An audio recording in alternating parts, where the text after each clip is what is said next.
Hello team, my name is Shahrukh Sheikh. So a lot of people ask me this question that how do I use PC on the panel, right? So often at times it happens that if you have seen a lot of other panels, they have their own way of doing it, but we've kind of made it much more smarter.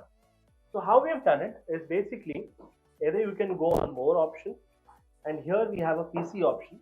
So for this, generally when you want the PC to be working, you would need an OPS. OPS, again repeating, is an open pluggable system. It could be of any variations, it could be of any sizes, and you can directly go back to your screen without any hassle. So this is how your PC will look like. And if you want to go back, click on menu, click on Android, and you're back to your panel. Thank you so much.